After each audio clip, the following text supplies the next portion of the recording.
kami dari kelompok 6 akan menjelaskan materi tentang produksi dan pertumbuhan. Hahaha, akulah negara yang kaya, infrastrukturku maju, rakyatku sejahtera, dan teknologiku berkembang pesat. Sedangkan aku negara miskin, pendudukku kesulitan memenuhi tujuan dasar dan banyak faktor yang menghalangi kemajuan kami. Kenapa sih bisa begitu? Karena tahu nggak teman-teman, dari kedua negara tadi, apa sih yang membedakan? Jadi yang membedakan yaitu standar hidup mereka. Standar hidup adalah tingkat kesejahteraan penduduk di suatu negara.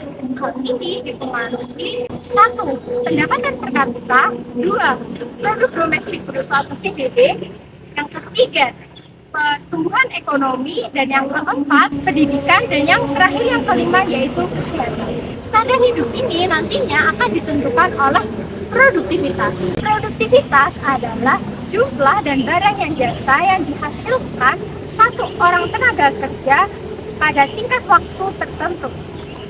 Produktivitas ini nantinya akan mempengaruhi pertumbuhan ekonomi di suatu negara.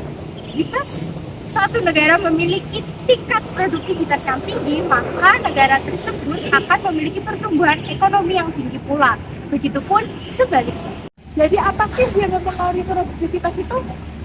Jadi, produktivitas itu dipengaruhi oleh 4 faktor, yaitu Faktor pertama adalah modal fisik.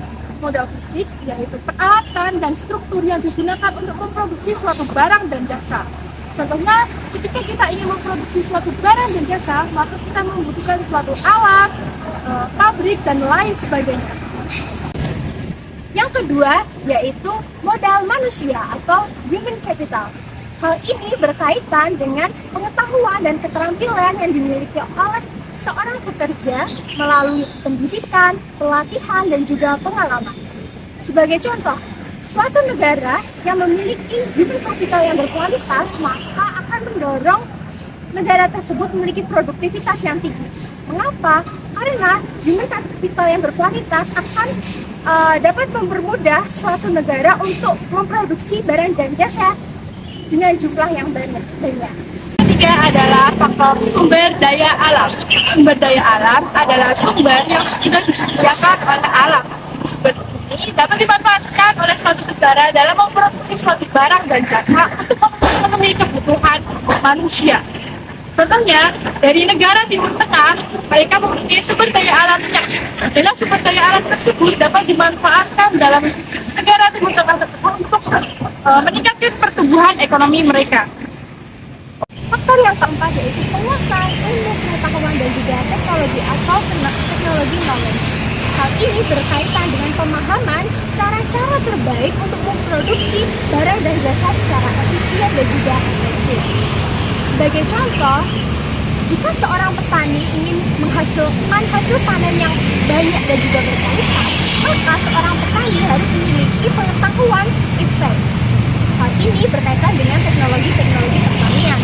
Mengapa? Karena dengan menggunakan teknologi-teknologi pertanian ini akan membantu petani untuk memproduksi tanaman-tanaman pertanian mereka. Dan nantinya hasilnya dapat memiliki kualitas yang bagus dan juga memiliki harga yang tinggi. Padahal aku mempunyai sumber daya alam yang melimpah dan tenaga kerja yang banyak. Tapi kenapa ya aku tetap miskin? Ya, nggak tahu. Aku loh tidak punya sumber daya alam yang melimpah, tapi aku tetap bisa kaya. Memang, negara miskin mempunyai sumber daya alam yang melimpah dan ketenaga kerjaan yang banyak. Akan tetapi, negara tersebut belum mempunyai sumber daya manusia yang berkualitas untuk bisa mengolah dari sumber daya alam yang melimpah itu. Kemudian, teknologi yang digunakan di negara miskin tersebut belum menggunakan teknologi yang canggih, masih menggunakan teknologi yang sederhana dan tradisional.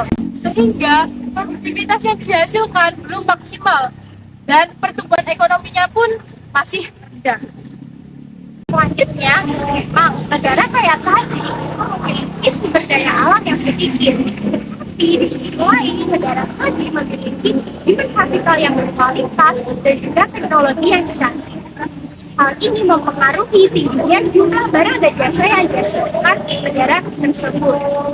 Tingginya jumlah barang dan jasa yang dihasilkan ini menandakan bahwasanya negara ini memiliki produktivitas yang tinggi. Dengan produktivitas yang tinggi, maka akan mendorong pertumbuhan ekonomi serta rakyat akan berada di lingkaran kesejahteraan. Nah, jadi seperti itu. Kalian paham nggak?